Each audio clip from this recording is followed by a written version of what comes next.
Respek kepada Ganjar Pranowo, bantu penderitaan istri mantan pengawal Bung Karno. Ditulis oleh Anto Cahaya di siwar.com.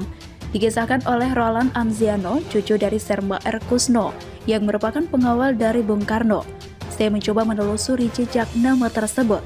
Apakah betul bahwa Serma R. Kusno adalah mantan pengawal dari Presiden Republik Indonesia pertama, Insinyur Soekarno? Ternyata setelah saya telusuri, ketemu sumbernya di ANRI atau Arsip Nasional Republik Indonesia.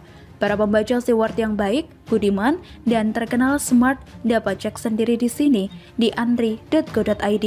Kepedulian dan rasa sayang Roland terhadap neneknya memberanikan diri memposting kisah yang dialami oleh neneknya tersebut ke Instagram. Dan kemudian memberanikan diri DM ke Ganjar Pranowo, Gubernur Jawa Tengah. Tidak hanya Ganjar Pranowo, Roland sebetulnya juga banyak mention ke para tokoh negara yang lain tapi tidak direspon. Dan akhirnya melalui Pemprov Jawa Tengah, membantu kebutuhan Nenek Elizabeth Kusno, istri dari Serma R. Kusno, membayar kontrakan rumah yang sudah habis masa sewa kontrakannya. Dibayar tak hanya sebulan tapi full untuk 1 tahun juga termasuk tagihan PDAM.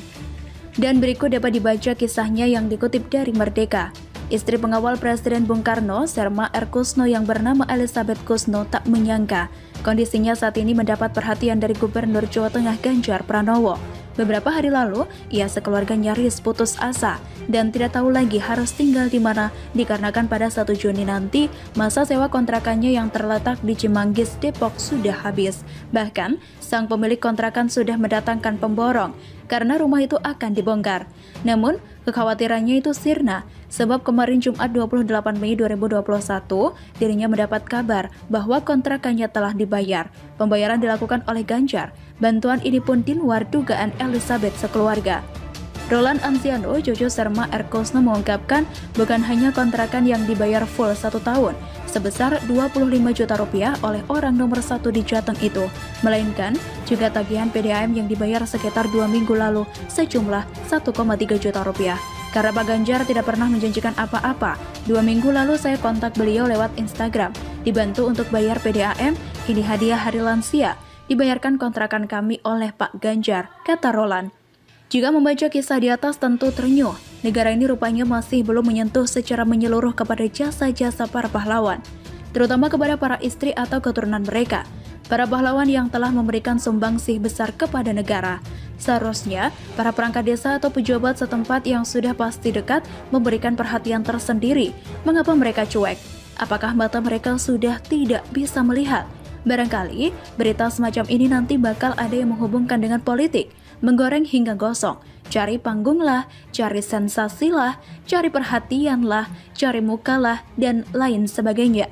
Jika nuruti orang-orang bodoh semacam itu tak ada habisnya. Ini bicara sisi kemanusiaan, bukan pencitraan. Bahkan, pencitraan pun sebetulnya juga tidak masalah selagi itu dapat menginspirasi banyak orang. Tidak ada yang keliru dengan istilah pencitraan selama itu positif, bukan semata untuk gebiar saja. Dan untuk yang suka nyinyir, jika tak mampu bantu mending diam, itu sudah cukup membantu daripada ngebacot dengan segala prasangkanya. Menghubungkan kebaikan orang dan uluran tangan secara tulus kepada seseorang dengan menariknya ke ranah yang tak ada sangkut pautnya. Bagi saya, tak kaget dengan respon Ganjar yang terbilang cepat, sebab sejak kecil sudah mengagumi Bung Karno dan menyukai buku-buku yang mengisahkan perjalanan Bung Karno sang proklamator tersebut. Akhirnya, menginspirasi hingga terbawa sampai menginjak usia remaja dan masuk di GMNI atau Gerakan Mahasiswa Nasional Indonesia yang berdiri sejak 1954 sebagai wadah dan kawah Chandra di muka. Di GMNI inilah jiwa nasionalisme Ganjar Pranowo muda bertumbuh dan belajar berorganisasi, sampai akhirnya masuk ke Partai Demokrasi Indonesia Perjuangan yang diketuai oleh Megawati, anak dari Presiden Soekarno, tokoh yang dikaguminya tersebut. Ini semacam law of attraction, hukum ketertarikan atau hukum tarik-menarik. Dan rasanya inilah salah satu manfaat sosial media. Rakyat terasa dekat dengan para pemimpinnya, langsung dapat berinteraksi tanpa sekat dan ruang. Selagi itu hal-hal yang terkait dengan kepentingan publik dan kemaslahatan orang banyak, tentunya seorang pemimpin akan meresponnya. Seorang pemimpin yang lahir dari rakyat kecil lebih dapat merasakan penderitaan orang-orang yang dijajah oleh keadaan. Sebab pemimpin semacam ini sudah dan pernah mengalami hal sama. Lapar, sakit, dihina dan tersingkirkan. Dan Indonesia saat ini masih membutuhkan para pemimpin dengan karakter kuat dan dekat dengan rakyat. Sebelum terbang tinggi sebagai bangsa yang hebat di bawah para pemimpin generasi emas di masa yang akan datang. Demikian, salam. Hanya Gibran yang berani tanggapi Puan, ditulis oleh Anto Cahaya di siwar.com. Soal sosmed yang sedang hangat dipermasalahkan, pemimpin menurut saya itu adalah pemimpin yang memang ada di lapangan dan bukan di sosmed, kata Puan Maharani. Dan katanya lagi, pemimpin yang dilihat sama teman-temannya, sama orang-orangnya yang mendukungnya ada di lapangan. Puan Maharani menyampaikan hal itu ketika menyindir Gubernur Jawa Tengah Ganjar Pranowo beberapa waktu yang telah lalu. Dan kemudian menjadi heboh. Pasalnya, Ganjar dalam kesempatan tersebut juga tak diundang di acara konsolidasi menjelang pemilu 2024. Lucu memang, tuan rumah justru tak diundang. Jika melihat dari tata bahasa dan kalimatnya memang terlihat rasa kesal, dongkol, iri, campur aduk menjadi satu. Dan perlu digarisbawahi, soal sosial media rasanya sudah tidak relevan lagi jika dipermasalahkan. Orang bodoh juga paham kalau sekarang ini zaman digital. Soal di lapangan itu kan hanya penegas alibi mencari pembenaran.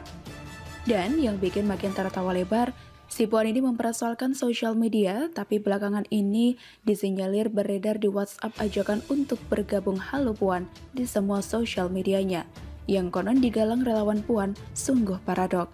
Pembaca Siward yang budiman bisa nonton info valid tersebut di acara Helmi Yahya Bicara atau YouTube-nya, yang bintang tamunya Bung Burhanuddin Muhtadi, peneliti senior Lembaga Survei Indonesia. Tentu saja saya mempercayai info yang disampaikan oleh Bung Burhanuddin, yang beliau saat mengatakannya saja sampai senyum-senyum geli gitu.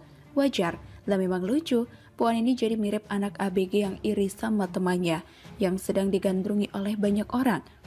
Begitulah kira-kira analogi sederhananya. Soal sosial media ini sebetulnya kebacut jika sampai dipersoalkan, sebab sudah menjadi sebuah kebutuhan. Terlebih di zaman sekarang, kita pasti ingat pemilihan presiden di Amerika.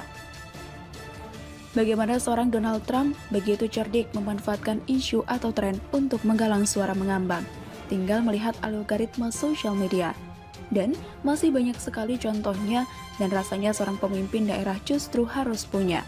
Agar setiap masalah yang terjadi cepat tertangani. Sebagai warga Jawa Tengah, saya melihat itu di diri Ganjar Pranowo. Baik akun Instagram, Facebook, Twitter, dan YouTube benar-benar dimanfaatkan untuk interaksi secara positif. Nah, kemudian beberapa hari yang lalu, Mas Wali Kota Solo Gibran Rakabuming Raka, putra dari Presiden Joko Widodo, menanggapinya di depan awak media. Wali Kota Solo Gibran Rakabuming Raka mengatakan kerja dengan turun langsung di lapangan dan melalui media-media atau medsos harus seimbang. Hal tersebut disampaikan oleh Gibran menanggapi pernyataan dari Ketua Dewan Pimpinan Pusat PDIP yang juga Ketua DPR RI, Puan Maharani, terkait media sosial diperlukan, tapi harus nyata kerja di lapangan. Di lapangan penting, sosmed ya penting, dua-duanya harus seimbang, kata Gibran kepada wartawan di Solo, Jawa Tengah pada Kamis 27 Mei kemarin. Gibran Rakabuming Raka sudah barang tentu sangat paham tentang sosial media, sebab usahanya juga dulu benar-benar memanfaatkannya. Maka tak salah justru dia menganjurkan pegawai di Pemkot Solo untuk tidak meninggalkan sosmed.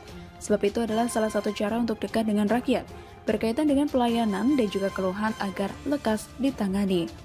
Saya kira hanya Gibran yang berani meng-counter attack seorang Puan, yang belakangan justru ada Halo Puan itu. Saya sedang tidak menyanjung Gibran, tapi apa yang disampaikannya benar adanya. Justru ini hematku, refleksi pemimpin masa kini yang paham kebutuhan zaman, smart, cermat, tanggap, dan melek teknologi terkini. Selalu update atas isu dan tren yang sedang seksi, bukan malah sebaliknya, mengkebiri orang-orang atau pemimpin yang kreatif dan inovatif hanya karena faktor iri, dengki, dan keki. Negara Indonesia ini butuh pemimpin-pemimpin yang smart, sudah tak butuh lagi mesin tua atau pemimpin yang memegang erat sikap feodal, yang punya mental hanya mengandalkan kekuatan dan keturunan terah ini terah itu. Era dinasti sudah basi, apalagi kualitas generasinya nihil, hanya pandai jual tampang. Di gelas zaman dan negara lain juga hanya terus kangen masa lalu. Sudah saatnya menatap masa depan bersama para pemimpin muda yang cakap, tapi memiliki adab dan akhlak yang membumi. Demikian, salam.